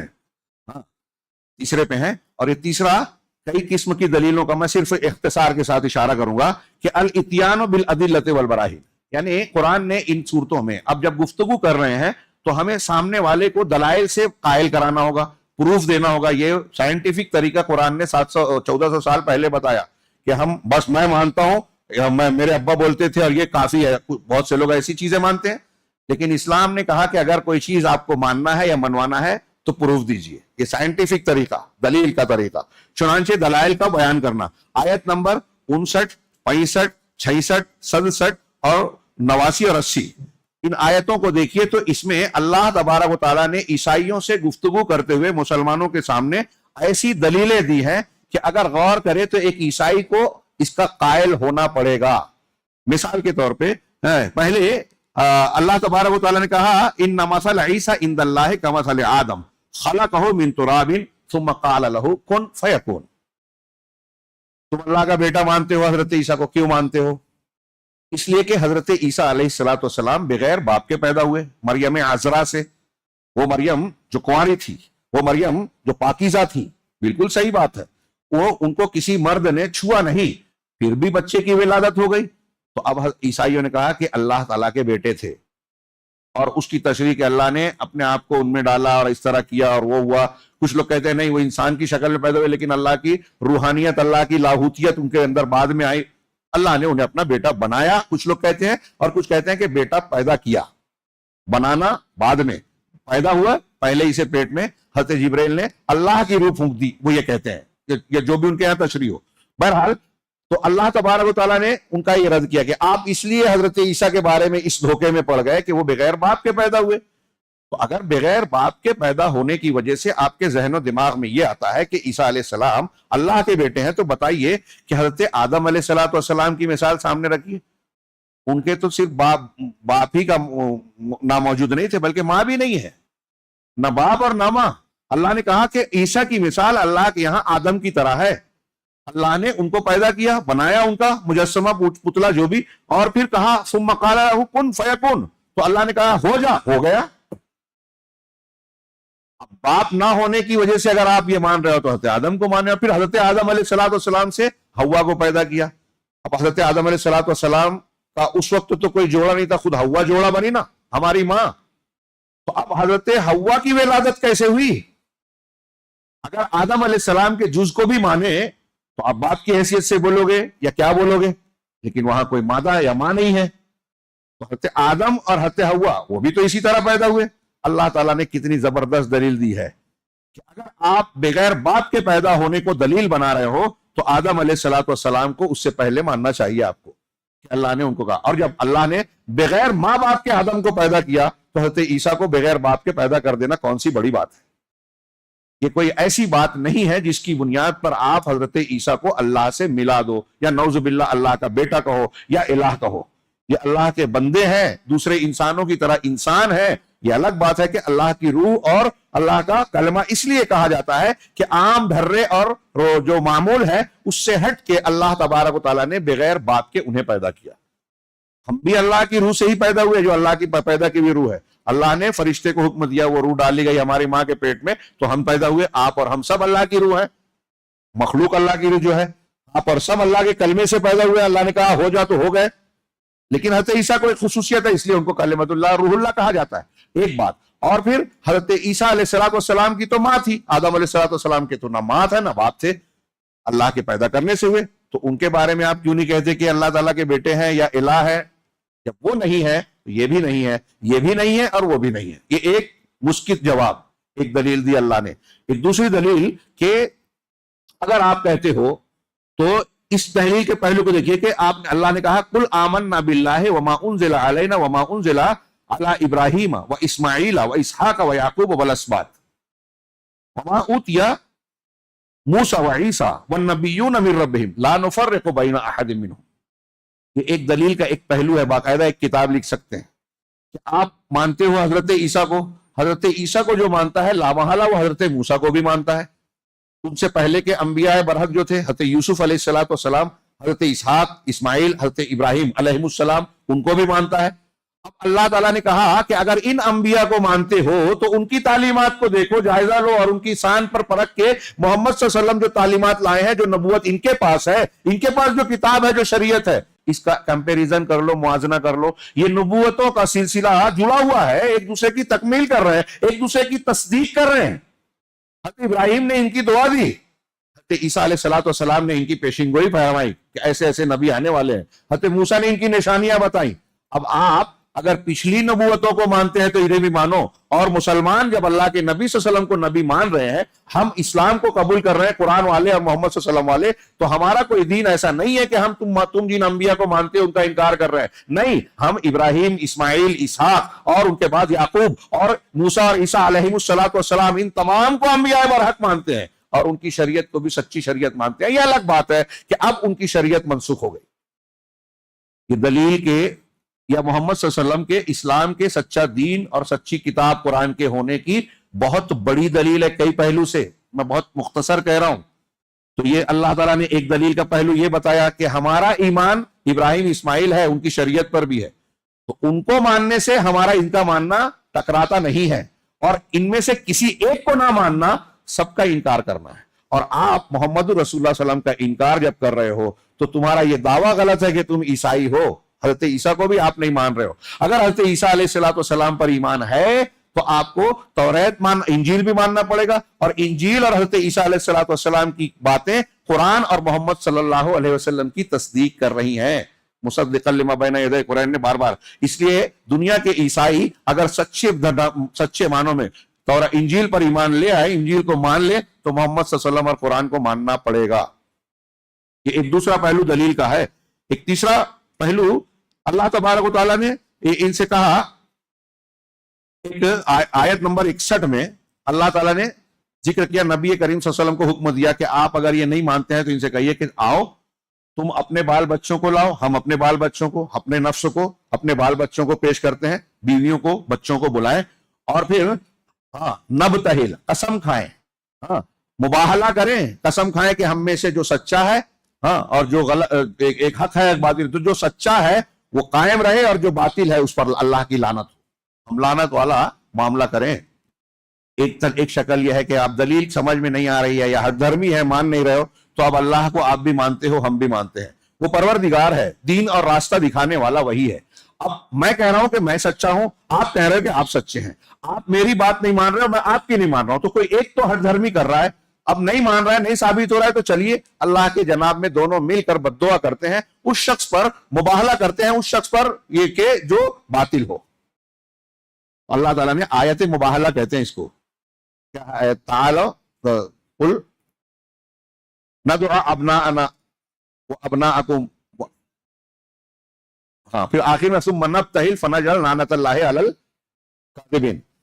تو یہ آیت مباہلہ ہے، یہ بھی ایک شان ہے۔ اللہ کے رسول صلی اللہ علیہ وسلم نے نجران کے عیسائیوں سے کہا کہ چلیے مباہلہ کر لیجئے، تو انہوں نے اس سے انکار کر دیا کہ نہیں، ہم یہ نہیں کر سکتے، گویا ان کے دل میں یہ بات تھی کہ یہ سچے رسول ہیں اور ہم مباہلہ کریں گے تو ہم تباہ ہو جائیں گے۔ اسی طریقے سے آیت نمبر 70 71 کے مضمون کو پڑھیے، اللہ تعالیٰ نے ایک اور انداز میں دلیل بتائی۔ یہ دیکھیے دلائل کے الگ الگ انداز ہیں۔ جو لوگ دعوت کا کام کرتے ہیں، غیر مسلموں سے بحث مباحثہ کرنے کا حوصلہ، جذبہ یا ارادہ رکھتے ہیں، وہ ان آیتوں کو اس تناظر میں پڑھیں جو ہم یہاں بیان کیا جا رہا ہے۔ ایک دلیل کا ایک انداز یہ ہے، ایک انداز یہ ہے۔ یہ ایک آخری یہاں جو پیش کیا گیا ہے وہ یہ ہے کہ اللہ تعالیٰ نے سوال کیا، یا کل یا اہل الکتاب لما تکفرون بآیات اللہ وانتم تشہدون، اے اہل کتاب تم اللہ کی نشانیوں کو، آیتوں کا انکار کیوں کرتے ہو جبکہ تم خود گواہ ہو۔ یا اہل الکتاب لما تلبسون الحق بالباطل وتکتمون الحق وانتم تعلمون، اے اہل کتاب تم حق کو باطل کے ساتھ خلط ملط کیوں کرتے ہو، ملاتے کیوں ہو، اور حق کو چھپاتے ہو، وتکتمون الحق، اور حق کو چھپاتے ہو جبکہ تم کو علم ہے، وانتم تعلمون۔ یہ ان کے گھر کی گواہیاں لانے والی بات ہے۔ اب یہاں اگر ایسا مرحلہ آ جائے تو آپ پیش کر سکتے ہیں کہ دیکھیے آپ ہمارا رد کر رہے ہو، آپ ہی کی کتاب میں یہ لکھا ہوا ہے۔ یہاں مناظر یہ پیش کر سکتا ہے۔ حضرت صفیہ رضی اللہ تعالیٰ عنہ ام المومنین، یہودیت سے اسلام میں آئی تھی، مسلمانوں کی ماں، ہماری ماں، تو وہ بیان کرتی ہے ان کا واقعہ، پڑھیے صحیح حدیثوں میں۔ کہتے ہیں کہ میرے والد اور میرے چچا دونوں یہودی عالم تھے، والد بڑے عالم تھے، نبی کریم صلی اللہ علیہ وسلم کے بارے میں ملاقات کر کے آئے، پوچھا پاچھا، تو جب معلومات لی تو گھر میں داخل ہوئے، اور حضرت صفیہ کے واقعے میں پڑھیں گے، تھوڑی تفصیل ہے۔ وہ کہتے ہیں کہ میں ان کی بہت لاڈلی تھی، گھر میں داخل ہوتے تو فوراً مجھے گود میں لیتے، لاڈ کرتے، لیکن ایک دن ایسا ہوا کہ یہ دونوں داخل ہوئے اور حیران پریشان تھے، میری طرف بھی توجہ نہیں دی، میں ان کے پاس جانا چاہی لیکن میری طرف توجہ نہیں دی۔ چچا نے پوچھا ان سے بھائی کہ آپ کا کیا خیال ہے، یہ جو نبی اور نبوت کا دعویٰ کیا اس نے محمد صلی اللہ علیہ وسلم نے، تو انہوں نے کہا کہ اللہ کی قسم یہ وہی نبی ہے جس کی ہماری کتابوں میں پیشین گوئی موجود ہے۔ کون کہہ رہا ہے؟ ایک یہودی عالم، اور کسی ایک یہودی عالم نے نہیں کہی ہے یہ بات، اس زمانے سے لے کر آج تک ہزاروں اس سے زیادہ علماء نے یہ اعتراف کیا ہے، ان کے علماء نے، یہ کوئی چھوٹی بات نہیں ہے نبی صلی اللہ علیہ وسلم کے سچے رسول ہونے کی۔ تو انہوں نے کہا کہ اللہ کی قسم یہ محمد صلی اللہ علیہ وسلم وہی پیغمبر اور نبی ہے جس کی ہماری کتابوں میں گواہی موجود ہے۔ اللہ نے قرآن میں کئی جگہ کہا کہ یہ اس نبی کو ایسے ہی پہچانتے ہیں جیسے اپنے بیٹوں کو پہچانتے ہیں، یہ میرا بیٹا ہے، ایسے یہ جانتے ہیں کہ یہ سچے رسول ہیں، پھر بھی نہیں مان رہے، تو وہ چونک گئے۔ جب حضرت صفیہ کہتے ہیں کہ میرے والد نے جب یہ جواب دیا تو چچا کو حیرت ہوئی کہ میرے بھائی کہہ رہے ہیں کہ یہ وہی سچے نبی ہیں. تو پلٹ کے انہوں نے پوچھا تو کیا آپ ایمان لے آئیں گے, ان کو مان لیں گے؟ انہوں نے کہا کہ جب تک میری جان میں جان ہے, جسم میں خون کا قطرہ بھی ہے, میں اس کی مخالفت کروں گا. دھرمی دیکھیے, بغیم بینہم. ہاں, تو اللہ تعالیٰ انہی کو جھنجھوڑ رہا ہے کہ اللہ کے رسول صلی اللہ علیہ وسلم کی, قرآن میں آپ اور بھی سورہ بقرہ, سورہ آل عمران اور دوسرے مضامین پڑھیں گے کہ آپس میں کہتے تھے ارے تمہاری کتاب میں یہ مضمون ہے, یہ لوگوں کو بتاؤ مت, ورنہ لوگ کہیں گے کہ دیکھو ان کی کتاب میں تو خود گواہی موجود ہے جس سے محمد صلی اللہ علیہ وسلم کی قرآن کی تائید ہو رہی ہے. تو وہ چھپاتے. اللہ نے سوال کیا کہ تم کیوں انکار کرتے. دیکھیے ایک یہ اس میں دل کو بھی اپیل کرنے والا انداز ہے قرآن کا. ایک آپ جب کسی سے مخاطب ہیں تو ایک چیز تو یہ ہوتی ہے ہمارے ہاں کہ ہم ایسی دلیلیں دیتے ہیں جس سے آدمی عقل سے سوچے. ساتھ ہی ساتھ ایک داعی کو, سمجھانے والے کو, تربیت کرنے والے کو, آپ اپنے بچے کو سمجھا رہے ہیں, ہاں, صرف اس کو ایسی بات کہیں جو ایسے کرنے سے نقصان ہوتا ہے, یہ ہوتا ہے, یہ کافی نہیں ہے. آپ اس کو ایسی باتیں بھی بتائیں جس سے اس کا دل پسیج جائے, دل کو جھنجھوڑ دینے والی بات.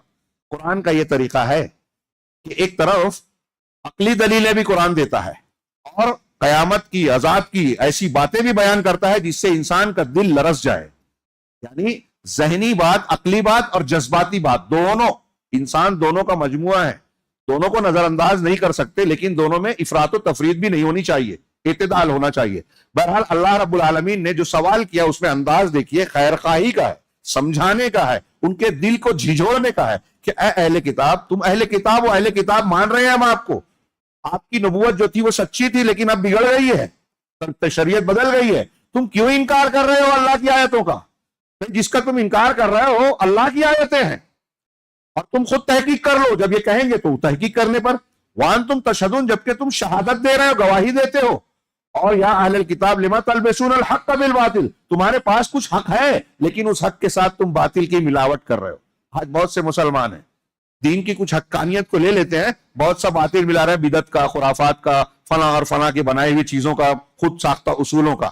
تو ایسے ہی اہل کتاب کے بارے میں کہا کہ تم حق کو باطل کے ساتھ ملا رہے ہو, اور اسی باطل اور حق جب دونوں مکس ہوتے ہیں تو حق کی وجہ سے آدمی اپنے آپ کو سچا سمجھتا ہے, سچا بتاتا ہے, اور دوسرے لوگ متاثر ہوتے ہیں کہ دیکھو اس کے پاس تو اچھائی بھی ہے نا. اور ہمارے ہاں کچھ بے وقوف لوگ کہنے لگتے ہیں کہ دیکھیں ان کی اچھائیوں کو لے لو, برائیوں کو چھوڑ دو. اللہ رب العالمین کا یہ اسلوب نہیں ہے, رسول کا, دین کا یہ اسلوب نہیں ہے. آپ کہہ رہا ہے کہ آپ حق کو باطل کے ساتھ کیوں ملا رہے ہو, جبکہ تم جانتے ہو علم کا تقاضا تو یہ ہے کہ حق کو حق کہو, باطل کو باطل کہو, حق کو قبول کرو اور باطل کو رد کریں. اس کے بعد آیت نمبر 75 سے 133 تک جو ہے نقاش اور بات چیت میں ایک آدمی کے جو ہے انہوں نے کہا کہ توازن اور انصاف ہونا چاہیے. آپ کسی سے بحث کر رہے ہیں, کسی کی مخالفت کر رہے ہیں, تو اب اس میں آپ حد سے تجاوز, غصہ آ گیا. ہم اپنے آپس میں دیکھتے ہیں مسلمانوں میں کہ کوئی غصہ آ گیا تو جان بوجھ کر بھی اب سامنے والے کی صحیح دلیل کو, بات کو قبول نہیں کرتا, رد کر دیتا ہے, نہیں مانتا, مانوں گا ہی نہیں. یا اپنی بات کو غلط ہے اور کمزور ہے اس کے باوجود اس پر ڈٹا رہتا ہے, یہ غلط طریقہ ہے. ایک گفتگو میں انسان کے لیے حق کی تلاش کا مادہ اور جذبہ ہونا چاہیے. لہذا نقاش میں, بحث و مباحثے میں انصاف, عدل اور توازن ہو. اس کے لیے آیت نمبر 75 سے 113 تک لیسوا سواء من اہل الکتاب, یہ آیتیں جو ہیں اس میں اللہ تعالیٰ نے قرآن مجید میں ان لوگوں کی تعریف کی ہے جو اہل کتاب ہے. اہل کتاب میں سے جو اچھے کردار کے لوگ ہیں, اچھے کام کرنے والے لوگ ہیں, ان کی تعریف موجود ہے قرآن مجید میں. ہم اہل کتاب کو گمراہ, مشرک کہتے ہیں تو اس کا یہ مطلب نہیں کہ ان کے اندر جو اچھائی ہیں اس کو اچھائی نہ کہیں. دیکھیں اچھائیاں مان رہے ہیں لیکن ان کے غلط کو غلط کہہ رہے ہیں, رد کر رہے ہیں. اب پڑھیے وہ آیتیں, وَمِنْ أَهْلِ الْكِتَابِ مَنْ إِنْ تَأْمَنْهُ بِقِنْطَارٍ لَا يُؤَدِّهِ إِلَيْكَ إِلَّا مَا دُمْتَ عَلَيْهِ قَائِمًا وَمِنْهُمْ مَنْ إِنْ تَأْمَنْهُ بِدِينَارٍ لَا يُؤَدِّهِ إِلَيْكَ. ہاں پہلے وَمِنْ أَهْلِ الْكِتَابِ مَنْ يُؤَدِّهِ إِلَيْكَ, کہ اہل کتاب میں سے کچھ لوگ ایسے ہیں کہ اگر آپ انہیں بہت سارے مال کا امین بنائے, امانت کے طور پر ان کو رکھیں, تو وہ آپ کو ایمانداری سے وہ امانت سونپ دیں گے, دے دیں گے, لوٹا دیں گے. لیکن ان میں کچھ ایسے بھی ہیں کہ اگر 1 دینار بھی دے دو, وَمِنْهُمْ مَنْ إِنْ تَأْمَنْهُ بِدِينَارٍ لَا يُؤَدِّهِ إِلَيْكَ إِلَّا مَا دُمْتَ عَلَيْهِ قَائِمًا, تو وہ آپ کو وہ دیں گے نہیں واپس مگر اس وقت جب تک کہ آپ اس پر ڈٹے نہ رہیں, ضد نہ کریں کہ نہیں مجھے میرا پیسہ لوٹاؤ. تب وہ لوٹائیں گے بڑی مشکل سے. آج کل ہمارے یہاں بھی کچھ لوگ قرض لے کے دیتے نہیں ہیں.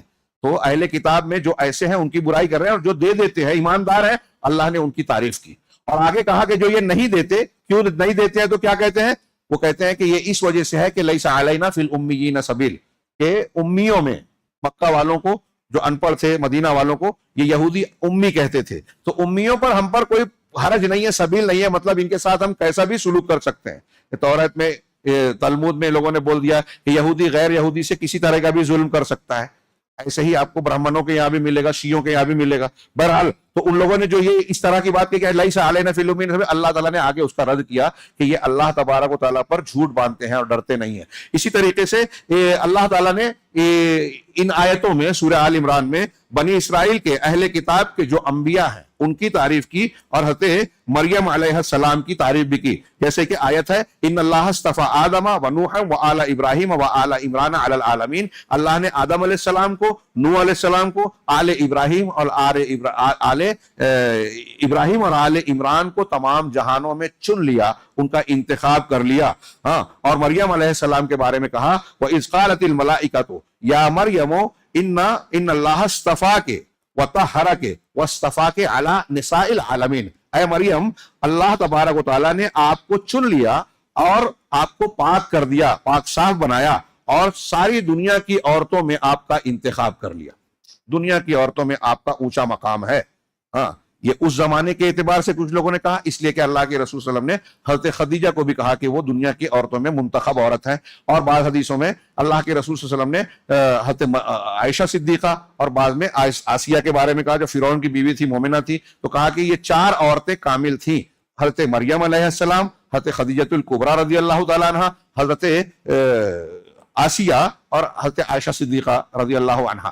اور حضرت فاطمہ کو بھی جنت میں اعلیٰ مقام کا وعدہ ہے, ان کو بھی منتخب عورتوں میں ذکر کیا گیا ہے.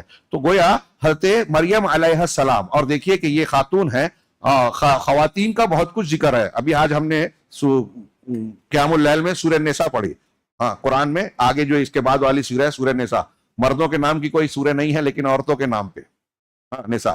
لیکن عورتوں میں اگر کسی خاتون کا نام آیا ہے قرآن میں تو وہ حضرت مریم علیہ السلام ہے, اور یہ حضرت عیسیٰ علیہ السلام کی والدہ ہے, اور اللہ تعالیٰ نے ان کو چن لیا تھا. چنانچہ اس میں گویا آپ دیکھیں کہ اہل کتاب کا رد کر رہے ہیں, ان کے غلط کو غلط کہا جا رہا ہے, لیکن ان کے اندر جو اچھائی کے پہلو ہیں, ان کے خوبیوں کا بھی ذکر کیا جا رہا ہے, اور ان کے انبیاء اور مریم علیہ السلام کی تعریف بھی کی جا رہی ہے. اب اس کے بعد 2 نکات ہیں, انشاءاللہ کل کے درس میں ہم ان کے ساتھ بقیہ مضمون کو پورا کرنے کی کوشش کریں گے. اللہ رب العالمین ہمیں اپنے کلام کا فہم عطا فرمائے, اور اس کو ہمارے عقیدے, ایمان, اعمال میں شامل کرنے کی توفیق دے, اور اس کے ذریعے سے ہمیں دنیا اور آخرت کی کامیابیوں سے نوازے. وآخر دعوانا ان الحمد للہ رب العالمین وصلی اللہ علیہ نبینا محمد.